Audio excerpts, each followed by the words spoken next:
All right, so for my presentation, I chose the role of the courts in the development of civil liberties from around the time of the 1900s. So for my question, I chose the changes in continuity skill in the College Board's skill set.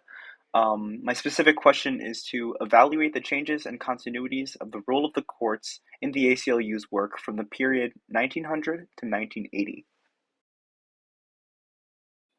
It's really important to dissect what are the specific factors of this question in order for us to answer it. So, to start off, what specific political interest groups are worth noting in this case? So, the documents focus on the ACLU, which is a political advocacy slash litigation group. So, we'll focus on that for this presentation. Additionally, what it just means to advocate inside and outside the courts is another very important question. So, whether it means doing things outside in the court of public opinion or focusing on the legal backings of specific arguments. Another thing too is some causes. Some cause and effect is also an important skill to have. And then also, just in general, I think that this will open the door to more discussions about the court's presence in United States history beyond just, typical Marbury v. Madison and then a couple of other court cases after that. So just really emphasizing the importance of this topic. So for this first document, we have Laura Reinberg, who's a historian, and she wrote The Taming of Free Speech. Just looking at some context here, we have a couple of risks involved with the advocacy that the ACLU participated in early on. So this idea of a total war mentality was present. We also see corporate advocacy being revealed later on in the Nye Committee, but that corporate advocacy was still present during this time. And then finally, yellow journalism is also worth noting with the sensationalism on the rise, which develops a sort of dangerous mob mentality. So this is really setting up what the ACLU was up against early on. So given that this is a secondary modern source, there's really not much to speak about in terms of audience, other than the fact that as an academic, there are certain historical thinking skills that Weinreich clearly employs. So those are like causation, that would be something along those lines. Finally, it's just worth noting the argument here, which is that the ACLU was a key player in the protection of First Amendment rights, and then we see this sort of compromise between conservative and liberal forces later on in the century, but this sort of sets up the whole narrative. Because of the generally limited scope of this DBQ question, I decided to actually include some sort of document that alludes to context, which I think would be helpful for any student that was hypothetically taking the exam and was answering this question. They'd have a little bit to latch onto. They'd understand that this is during like a pre-war period, so they'd have something to work with. For the second document, we have an unattributed image of Roger Baldwin, who is the founder of the ACLU, or one of the founders rather, and he clearly here is protesting against US involvement in World War II.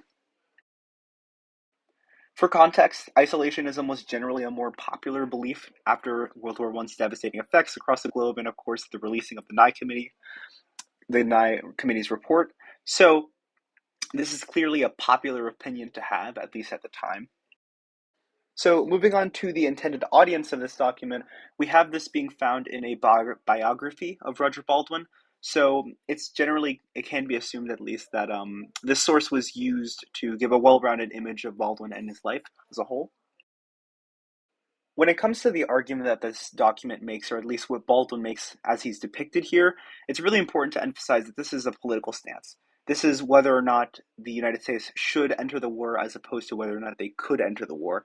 The question of could they enter the war is a sort of legal discussion which can be hashed out later, but this is really showing that Baldwin was involved in political advocacy because he's really focusing on this should question. I wanted to include at least one image in the DBQ because I think it's important for visuals to be present here. And also, I think it's just great to have a different array of documents about the founder specifically. This third source is another primary source. We have a official transcription of the Scopes monkey trial, and it is a quick correspondence between the court and Mr. Darrow, who makes this objection about whether or not prayer should be included before the proceedings of the day. This trial is a really good example of the culture wars of the 1920s. There's this rural and urban divide that's taking place, and there's a lot of different cultural norms that are being shattered. In this case, it would be the question of evolution versus creationism. Another thing to note is that the audience of this document isn't necessarily clear. This is really a document made for historical record, so it's, of course, as objective as it possibly could be because it's a direct source. I think the major takeaway that this document can show in a DBQ would be that there is some major controversy surrounding this case. Even though there are people that are evenly divided between both sides, we do have the court himself, the actual judge, siding with this traditional stance. And we can see that with this line of dialogue. So I actually chose this document while scanning through the Scopes Monkey officials transcription as a whole.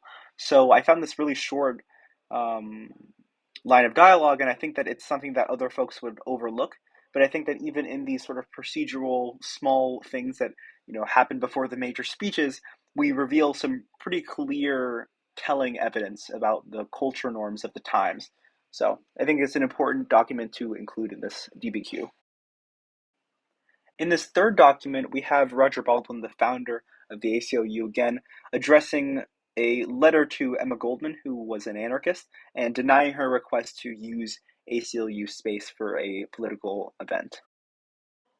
The reference to public opinion is really telling in this case. It really just shows that Emma Goldman at this time was a very controversial figure. Like I mentioned before, she was a radical. She was very into free speech as an absolutist stance, which put her on the outskirts of society.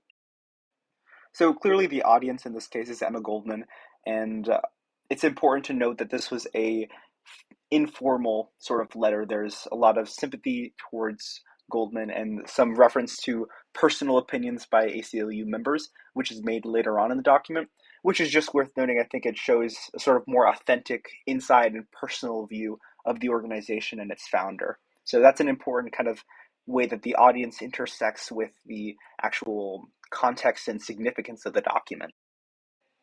So there really isn't an argument in this case, but there is an explanation for the action itself.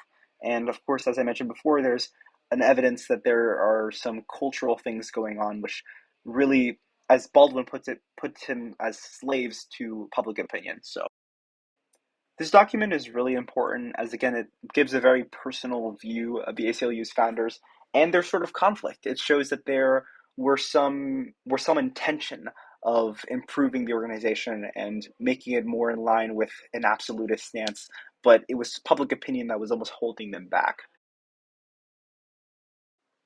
So document 5 talks about the animosity that the ACLU expressed towards the Free Speech League, which is a less prominent free speech advocacy group that occurred around the early 1900s.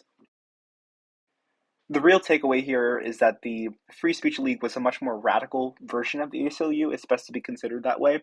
And because of that, we see that the ACLU really tried to distance itself from it. As another source geared towards an audience of academics, there's a clear use of causation as a historical thinking skill, and there are a couple of other things as well. So at the end of the day, the argument that Robin makes in this document is really that the ACLU's one of the ACLU's defining moments is their falling out with this sort of organization, and it really showed their early goals.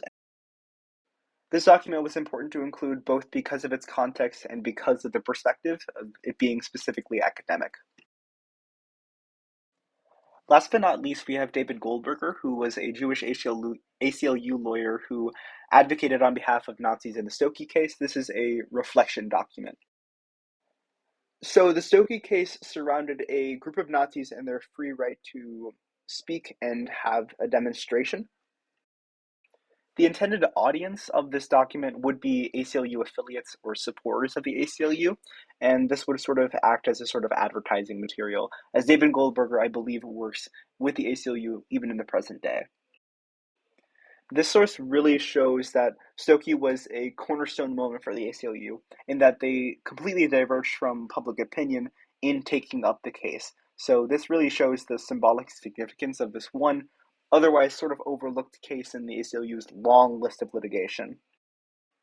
I chose this document in particular because it's important to hear the perspectives of those who are oppressed and their relationship to civil liberties. In this case, a Jewish person is reflecting on a Nazi's right to free speech. So that contrast is something that's very interesting. And the fact that he took up the case shows that there's some sort of higher principle that he's trying to live up to.